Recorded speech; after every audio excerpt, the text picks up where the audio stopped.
Well, it's that time of year, and I'm going to share my top 10 tips based on my previous experiences being a 2-time winner of NanoWrimo. I ain't getting out of bed today.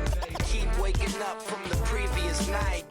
I sit here today to speak to you about NanoWrimo with a fine cup of tea, my proper glasses, so I can see. I'm John.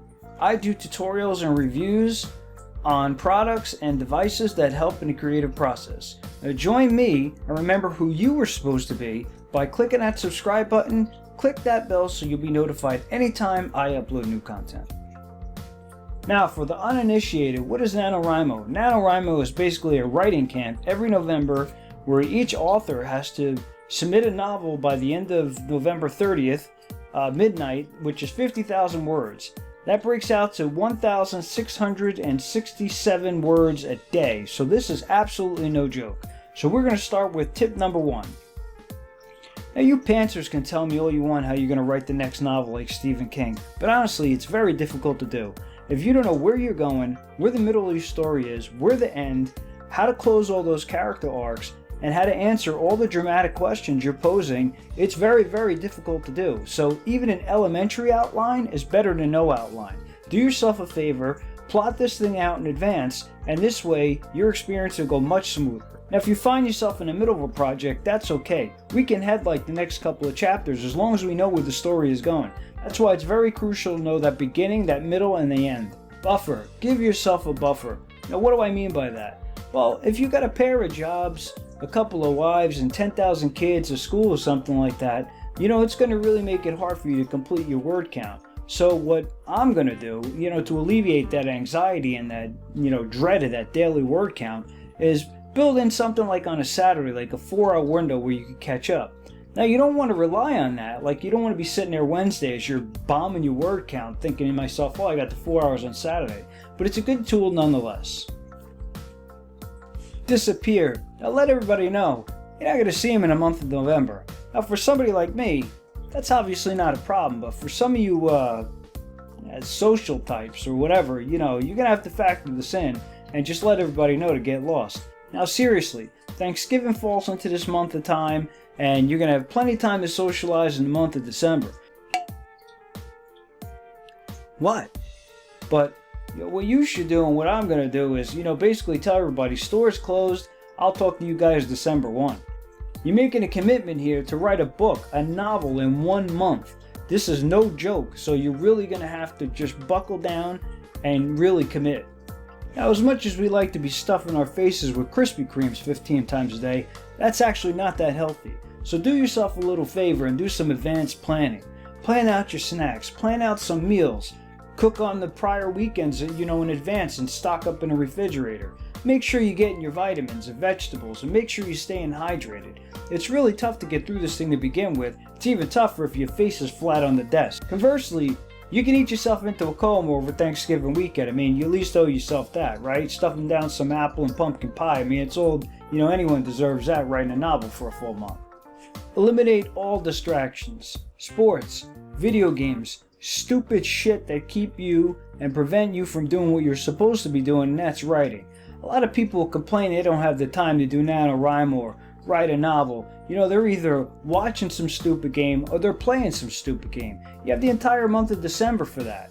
But for this month, for November, the only thing you should be doing is eliminating everything else so you can do what you're supposed to do and write.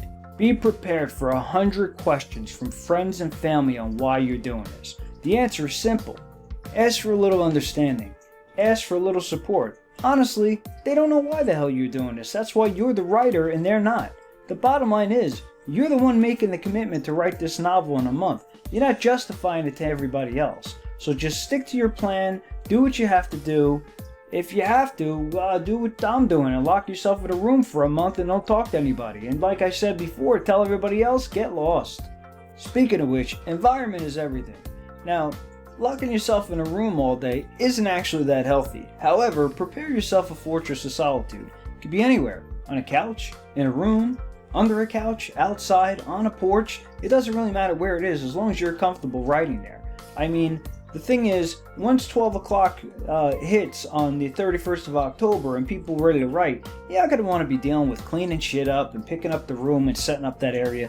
You want all that done ahead of time. If it takes a couple of candles, barring you don't burn the whole house down, if it takes, anything you want to do, like outside or in nature and stuff like that, whatever inspires you, whatever that area is, that should be your environmental safe place while you write this book. And that means everything in the world for your plan for success. What do you mean I can't say that on YouTube? Come on, isn't that great? Fit in a little exercise. Now, nobody needs you to gain 25 pounds on your journey to write the next great novel. Besides, would it kill you to get off your ass once in a while? Seriously, it's no good to sit in a chair all day. So do yourself a favor. Move around. Do some stretching. Take a walk. Walk the dog. Do the dishes. Do something. You know what's worse than you not completing your word count? Drop dead of a heart attack. So do yourself a favor and get moving. Sleep. Now let's face it, us creative types, we struggle with this type of thing. But if you're not getting your 8 hours, you're just going to drag ass the next day, making your goal ultimately impossible. So do yourself a favor. Get some valerian root or some lavender or some shit. Or, get something to relax you. Wind down a little bit, maybe shut down the laptop. Nowadays you can use those blue light glasses and, even Windows and the iPad, they have that built in now where you're not having that blue light keeping you up all night. By the way, while we're on the topic, you people firing down coffee, 15 times a day, 8 o'clock at night, wondering why the hell you can't sleep. Maybe that's part of the problem. Maybe you should knock it off. Drugs. Now, we all got our problems. A concoction of Xanax and leveraging that medical card you got and slap it with... Wait, that's terrible. I'm sorry. That's terrible.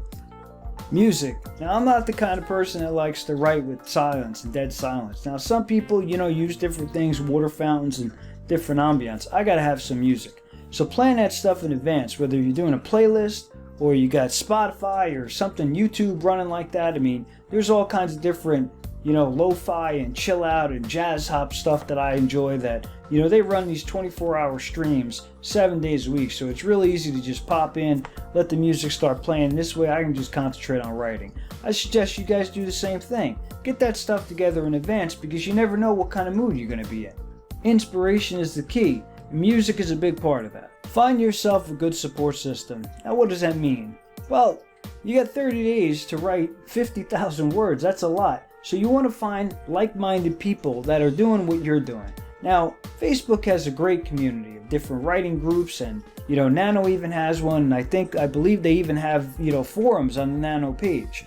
Now you got Discord, and it's almost an unlimited resources for you to be able to find the people to not only collaborate with and bounce ideas off of, but to overall feel part of that Nano process, that that family.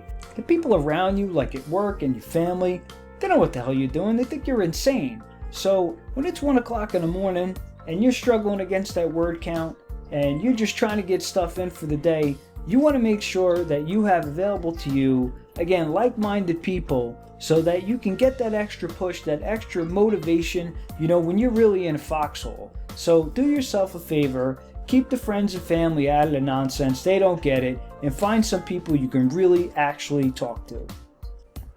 What the hell number am I on? I freaking lost count. I don't know. I screwed the whole thing up. But anyway, look, keep it simple. If you think that if you're a first-time participant and you're going to write the next Game of Thrones epic series, you're really doing yourself a disservice. Do yourself a favor. Start with a simple story. With a simple protagonist, a simple antagonist, a beginning, a middle, and an end, and have some success. Get to know what this thing really feels like. It's pretty intense, especially as though that deadline, every day starts to loom. I mean, when you first get into it, it's just free flowing, but by the second or third week, I mean, you're just dying already, right? Maybe your second time around, you write that novel that you're looking to write, or they have different events. NanoWrimo does. They have a Camp NanoWrimo in July. There's all different things that happen. And by the way, there's a whole process that happens after NanoWrimo, meaning there's revisions and there's editing and there's, all kinds of things you can do after to keep the, the whole flow of the novel going. Speaking of which, editing. don't freaking bother. You have to be absolutely on crack or insane or whatever to try to think you're going to get through that kind of a word count when you're doing on-the-fly editing to the story. Your goal is to just lay down as many words as possible. You're not worried about typos. You're not really worried about correction.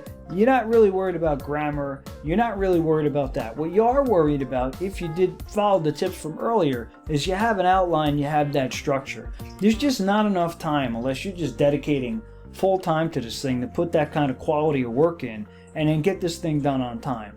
It's a writing camp. The goal is very simple.